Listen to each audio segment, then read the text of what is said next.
ওম শান্তি। 23শে নভেম্বর 2024 প্রাতঃমুরলি। ওম শান্তি। বাপদাদা মধুবন। বাবা বলেছেন, মিষ্টি বাচ্চারা, দেহি অভিমানী হয়ে সার্ভিস করো, তাহলে প্রতি পদক্ষেপে সফলতা প্রাপ্ত হতে থাকবে। প্রথম প্রশ্ন, কোন স্মৃতিতে থাকলে দেহ অভিমান আসবে না? উত্তর, সদা স্মৃতিতে যেন থাকে যে আমরা হলাম গডলি সার্ভেন্ট। সার্ভেন্টদের অর্থাৎ সেবাধারীদের কখনো দেহ অভিমান আসতে পারে না। যত যোগে থাকবে ততই দেহ অভিমান ভঙ্গ হতে থাকবে। দ্বিতীয় প্রশ্ন, দেহ অভিমানীদের ড্রামা অনুযায়ী কোন দণ্ড প্রাপ্ত হয়? উত্তর, তাদের বুদ্ধিতে এই জ্ঞান বসবেই না। ধনী ব্যক্তিদের ধনের কারণে দেহ অভিমান থাকে, তাই তারা এই জ্ঞান বুঝতে পারে না। এও এক প্রকার দণ্ড যা তাদের প্রাপ্ত হয়। গরিব মানুষ সহজে বুঝে নেয়। ওম শান্তি। আত্মিক পিতা ব্রহ্মার দ্বারা জ্ঞান প্রদান করছেন। স্মরণ করো, তাহলে এইরূপ হবে। শতপ্রধান হয়ে নিজেদের স্বর্গে প্রবেশ করবে, এই কথা শুধু তোমাদের বলা হয় না, বরং এই সংবাদ তো সম্পূর্ণ ভারতে, এমনকি বিদেশেও সবার কাছে যাবে। অনেকের সাক্ষাৎকারও হবে। কার সাক্ষাৎকার হওয়া উচিত তাও বুদ্ধি দ্বারা বুঝে নেওয়া উচিত। বাবা ব্রহ্মার দ্বারাই সাক্ষাৎকার করিয়ে বলেন, প্রিন্স হতে চাও তবে ব্রহ্মা বা ব্রাহ্মণদের কাছে যাও। ইউরোপবাসীরাও এই জ্ঞান বুঝতে চায়। ভারত যখন স্বর্গ ছিল তখন কাদের রাজত্ব ছিল, এই কথা সম্পূর্ণভাবে কেউ জানে না। ভারতই হেভেন বা স্বর্গ ছিল। এখন তো তোমরা সবাইকে বোঝাচ্ছ। এ হলো সহজ রাজ্য, যার দ্বারা ভারত স্বর্গ বা হেভেনে পরিণত হয়। বিদেশিদের বুদ্ধি তবু অনেক ভালো, তারা চট করে বোঝে নেবে। অতএব এখন সার্ভিসেবল বাচ্চাদের কি করা উচিত, তাদেরই ডাইরেকশন দিতে হয়। বাচ্চাদের প্রাচীন রাজ্য শেখাতে হবে। তোমাদের কাছে মিউজিয়াম বা প্রদর্শনীতে অনেকেই আসে, তারা মতামত লিখে দেয়, এরা খুব ভালো কাজ করছে, কিন্তু নিজেরা কিছু বোঝে না। একটু আধটু বুদ্ধিতে টাচ হয় তখন আসে। তবুও গরিব মানুষ নিজের ভাগ্য নির্মাণ করবে এবং জ্ঞানকে বোঝার পুরুষার্থ করবে। ধনীদের তো পুরুষার্থ করার লক্ষ্য নেই, দেহ অভিমান অনেক, তাই না? অতএব ড্রামা অনুসারে যেন বাবা তাদের দণ্ড দিয়ে দিয়েছেন, যদিও তাদের দিয়েই সংবাদ প্রকাশিত করাতে হয়। বিদেশিরা তো এই জ্ঞান অর্জন করতে চায়, শুনে খুব খুশি হয়। গভর্নমেন্ট অফিসারদের পিছনে কত পরিশ্রম করা হয়, কিন্তু তাদের সময় নেই। তাদের যদিও ঘরে বসে সাক্ষাৎকারও হয়ে যাবে, তবুও বুদ্ধিতে কিছুই থাকবে না। অতএব বাবা বাচ্চাদের পরামর্শ দেন, সকলের মতামত একত্র করে একটি ভালো বই বানাও। পরামর্শ দেওয়া হয়, দেখো সবার কত ভালো লেগেছে। বিদেশি বা ভারতীয় সবাই সহজ রাজযোগ জানতে চায়। স্বর্গের দেবী দেবতাদের রাজত্ব যা সহজে রাজযোগের দ্বারা ভারত প্রাপ্ত করে, তাহলে এই মিউজিয়াম গভর্নমেন্ট হাউসের ভেতরে লাগালে কেমন হয়, যেখানে কনফারেন্স ইত্যাদি হতে থাকে। এইরূপ চিন্তাভাবনা বাচ্চাদের চলা উচিত। এখনও সময় লাগবে, এত শীঘ্র বুদ্ধি নরম হবে না। বুদ্ধিতে গোদরেজের তালা লাগানো আছে। এখন সংবাদ ছড়ালে তো রিভলিউশন হয়ে যাবে। হ্যাঁ, সে তো নিশ্চয়ই হতে হবে। বলো, গভর্নমেন্ট হাউসে মিউজিয়াম থাকলে অনেক বিদেশিরা এসে দেখবে। বিজয় তো বাচ্চাদের অবশ্যই হবে, তাই চিন্তন চলা উচিত। দেহি অভিমানীদের এমন চিন্তন আসবে যে কি করা উচিত, যাতে দুঃখী মানুষজন জানতে পারে ও বাবার কাছে অবিনাশী উত্তরাধিকার প্রাপ্ত করতে পারে। আমরা লিখেও থাকি কোনো খরচ না করে। অতএব ভালো ভালো বাচ্চারা এসে পরামর্শ দেয়। ডেপুটি প্রাইম মিনিস্টার উদ্বোধন করতে আসে, তো প্রাইম মিনিস্টার, প্রেসিডেন্ট তারাও আসবে, কারণ তাদেরকে গিয়ে বলা হবে যে এই নলেজ কতখানি ওয়ান্ডারফুল। সত্য প্রকৃত শান্তি তো এভাবেই স্থাপন হবে, সঠিক অনুভব হবে। যুক্তিও দেওয়া আছে সঠিকভাবে। আজ সঠিক অনুভব না হলে আগামীকাল নিশ্চয়ই অনুভব হবে। বাবা বলতেই থাকেন, উচ্চ ব্যক্তি বিশেষের কাছে যাও, ভবিষ্যতে তারাও বুঝবে মানুষের বুদ্ধি তমপ্রধান হয়েছে, তাই উল্টো কাজ করে, দিন দিন আরও তমপ্রধান হয়ে যাচ্ছে। তোমরা বোঝানোর চেষ্টা করো যে বিকারী আচরণ বন্ধ করো, নিজের উন্নতি করো।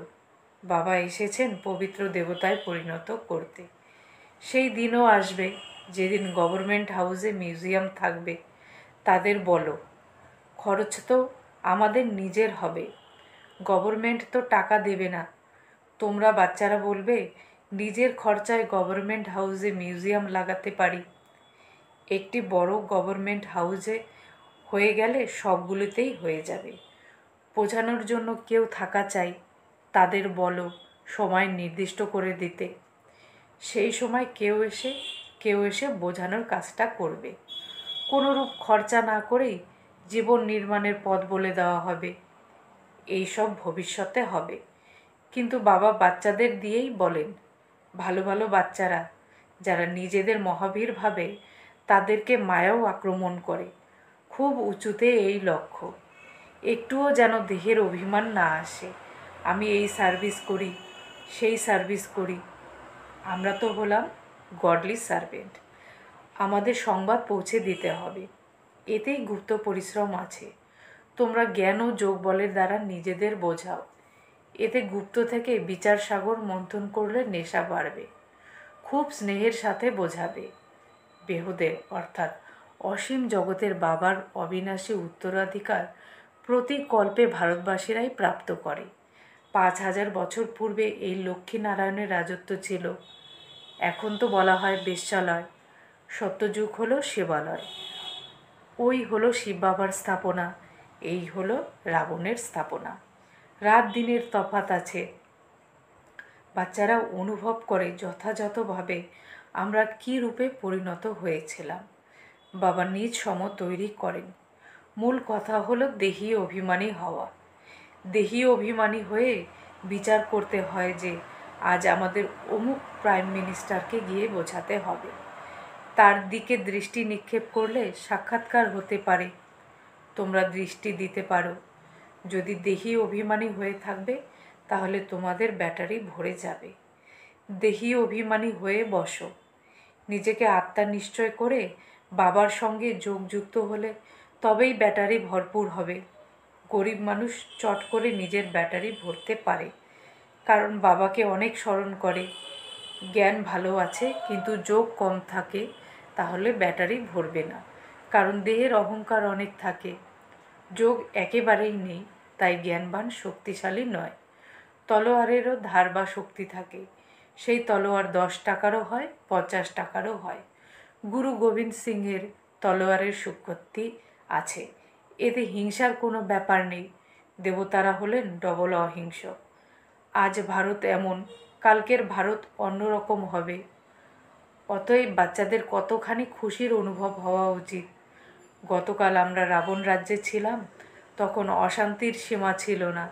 আজ আমরা পরমপিতা পরমাত্মার সঙ্গে আছি। এখন তোমরা হলে ঈশ্বরীয় পরিবারের সদস্য।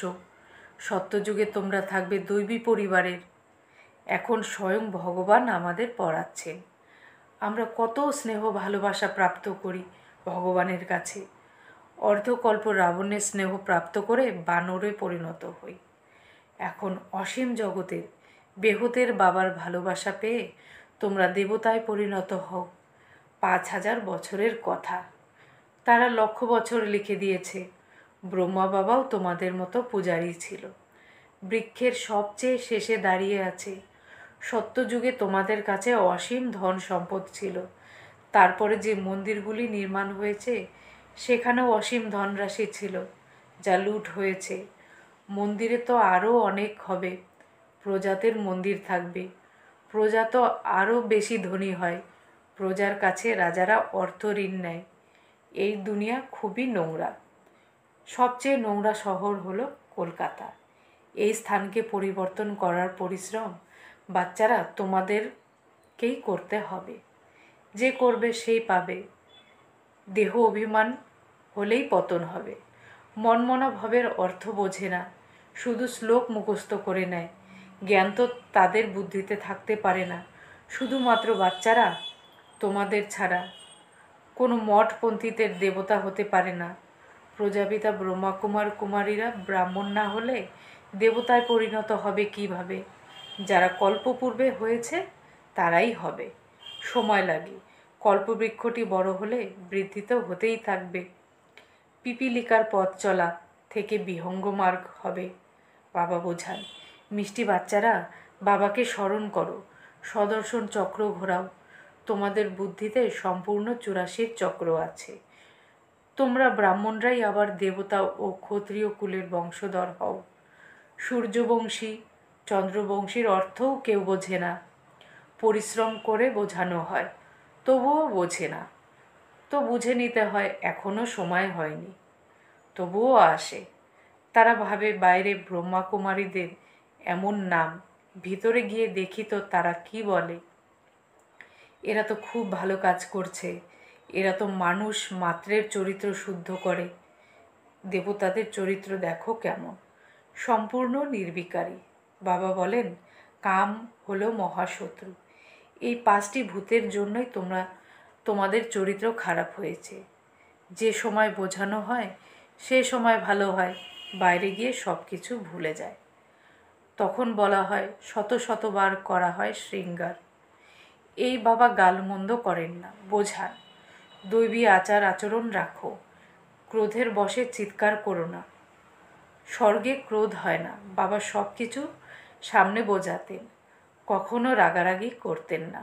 বাবা সব রিফাইন করে বোঝান। ড্রামার নিয়ম অনুযায়ী চলতে থাকে। ড্রামায় কোনো ভুল নেই। অনাদি অবিনাশী নির্দিষ্ট আছে। ভালো ভালো যা অ্যাক্ট চলে সেসব আবার 5000 বছর পরে হবে।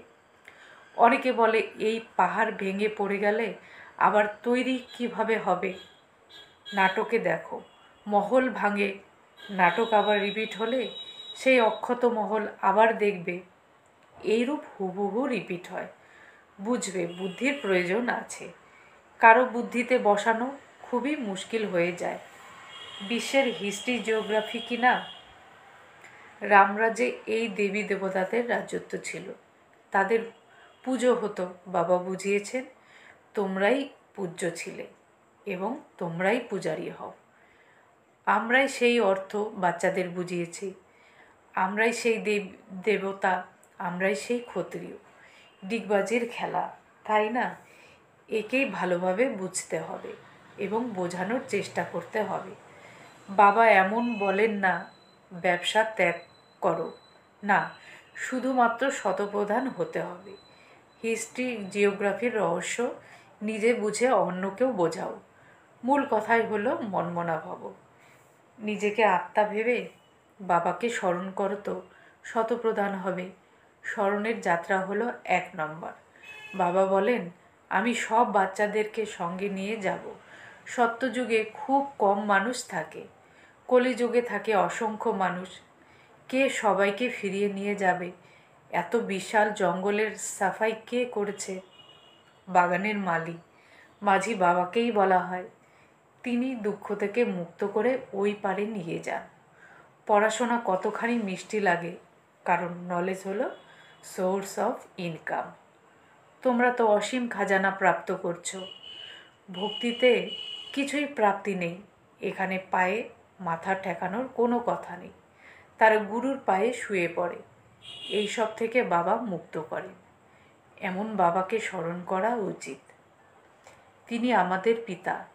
এই কথা বুঝে নিয়েছ, তাই না? বাবার কাছে অবিনাশী উত্তরাধিকার অবশ্যই প্রাপ্ত হয়, সেই খুশি থাকে।